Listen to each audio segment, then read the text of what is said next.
Jen and Jamie on a Thursday. Hey there, everybody. Welcome back to another episode of What's in the Lunchbox?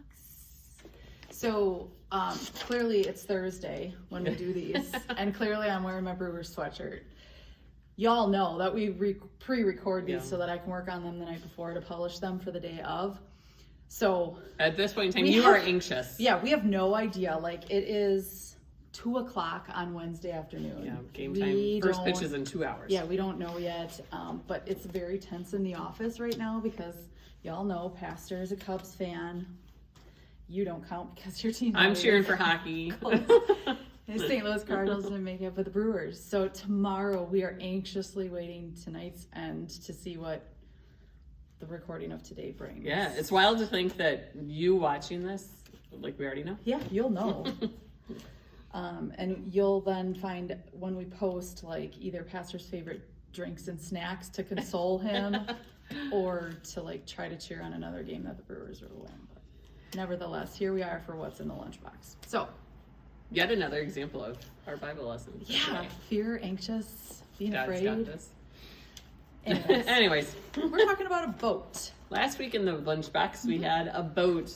Or Canoe, I think, right? Yeah, it was Canoe.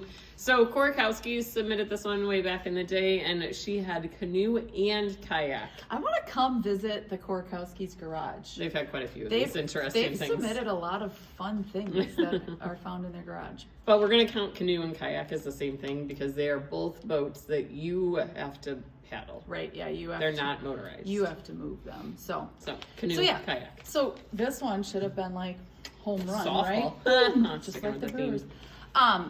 Because there's so many instances of Bible in the boat. We could have started back in the beginning when God said he's going to flood the whole earth and start over with Noah. Mm-hmm. And Noah built a giant boat. So probably not, okay with the canoe, but he built a giant boat. Fit two of every kind of animal in that one. Jesus calling the fishers of men, right? Mm-hmm. That was literally their job, was fishing. Mm-hmm. So many instances of, all of his disciples fishing at some point, throwing the nets over the one side to catch fish.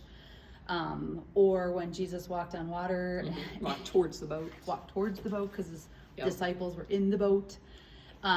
So lots of boat instances. But today we're going to focus on fear. Yeah, and napping. Jesus took naps. Yeah. Be like Jesus. One of my favorite things. So, yes, we're going to talk about Jesus calming the storm. So Jesus, his disciples have decided to paddle out to get some rest, right? Mm-hmm. Because he's got they spend lots of time out on boats. And so, if it's a nice warm day, sitting on your boat, taking a little boat nap, sounds pretty fun. I don't know if I'd be napping in a canoe because they either drift off pretty quick or you get kind of tipsy. But the disciples had it handled. Yeah, so Jesus is in the back of the boat napping. Disciples are doing their disciple things. Yeah, and all of a sudden a big storm comes up. Wind, waves, stormy weather. Now, if you've been in a boat or know anything about boating, you definitely do not want to be in a boat on the water during a storm. Like, you see black clouds coming, man, you better get your boat towards shore because there's no way that I want to be caught out in that. So the natural thing to do is panic, right? Be afraid, have fear.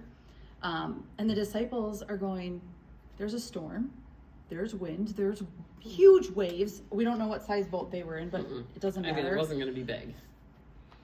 And Jesus is in the back of the boat. He's napping. Just taking a little siesta. Doesn't even dawn on him that his disciples might be in peril. Yeah.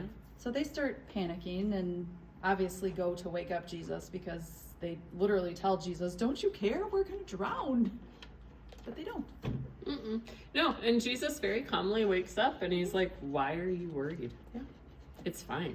Everything's fine. Which is the easiest way to calm down somebody that's having an anxious moment is to tell them why it's fine. Yeah. But no, he looks at them and he says, why are you worried? Why are you stressing out about this? Everything is fine. Don't you know who I am? Don't you know that I'm God? And then, as if to prove his point and show the disciples that this is all under his control, he looks out at the storm and he looks out at the wind and the waves and he says, stop. Yeah, peace. Be still.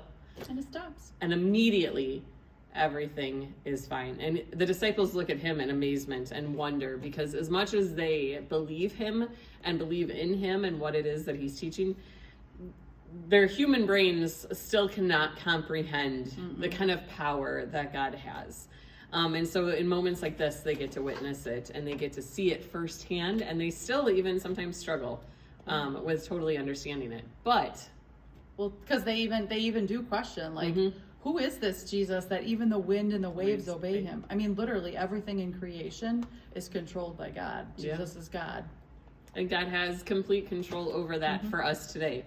We look at him sometimes and we're like, don't you care? Or why is this happening? Or why am I feeling this way? And God says, stop.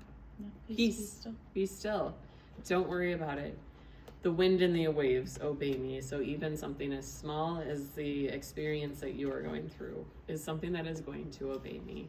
So we don't have to have fear. We don't have to worry. Because we have in the boat the most powerful one of all. Jesus. With Jesus in the boat, you can smile through the storm. Smile through the storm. So just remember that. Smile through the storm because Jesus is in your boat. Whether it's a canoe, a kayak, a yacht, a ship. Yeah. Noah's Ark. He's with you. All right, Jamie. With that being said, it is time for... What's in the lunchbox? All right. We have A Brewers win. Hopefully. I'm not that good at forecasting the future. A snowblower. Okay, so I don't even know if Jesus experienced snow. I guess... literally go from like something that's summer. not in the boat or not in the Bible to many instances of being in the Bible to clearly not even remotely. Also, we have like very like summer and winter. People in the Bible don't even know what snow is. Okay. Oh, Lord. Who had this? I'm coming for you. Kelsey's. Oh my gosh. I mean, everybody has. I love you, but we live in Wisconsin. Everybody in Wisconsin has a snowblower. Okay, snowblower. Jesus and a snowblower. Tune in next week. We have our work cut out for us. So join us next time to see how snowblower and the Bible can be connected. Join us then. Jen and Jamie on a Thursday.